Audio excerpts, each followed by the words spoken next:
Britain is confident its plan to secure the future of a U.S.-British military base on the Indian Ocean island of Diego Garcia will be ratified, despite being dismissed by the new Mauritian Prime Minister and an ally of President-elect Donald Trump. British Prime Minister Keir Starmer wants to finalize a political agreement that hands Mauritius sovereignty of the Chagos Islands, while securing a 99-year lease on the base. But the agreement still needs to be ratified by both sides, and a new Mauritian government has been formed by former opposition leader Naveen Ramgoolam since it was agreed. Ramgoolam's description of the deal as a sellout before an election this month, in which he ousted Pravind Jugnauth as Prime Minister, spurred a flurry of diplomacy, with British National Security Advisor Jonathan Powell flying to Mauritius. Powell will travel to Washington soon for talks to discuss the agreement and broader security issues, an official said. Right-wing British politician Nigel Farage, a friend of Trump, said this month the deal would be greeted with outright hostility by the incoming Republican administration.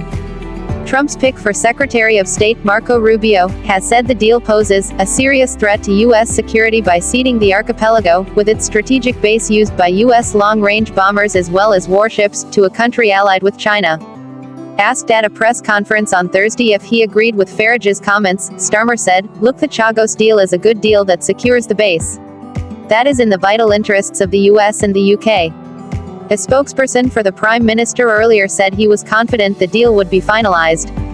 It's an entirely usual process for a new administration to study the detail, but all indications suggest the commitment of the new administration to progressing the agreement, the spokesperson told reporters.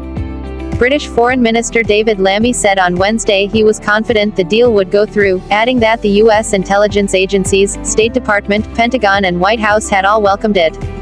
When Mauritius became independent after a century and a half of British colonial rule in the 1960s, London retained control of the Chagos Islands, forcibly displacing up to 2,000 people in the 1970s to make way for the base. Britain said last month it would hand over the islands, after years of sometimes acrimonious negotiations. But many of the exiled Chagosians say they were not involved in the negotiations and cannot endorse it. U.S. President Joe Biden supported the deal when it was announced, and Jugnauth said it marked the completion of a push to decolonize the archipelago.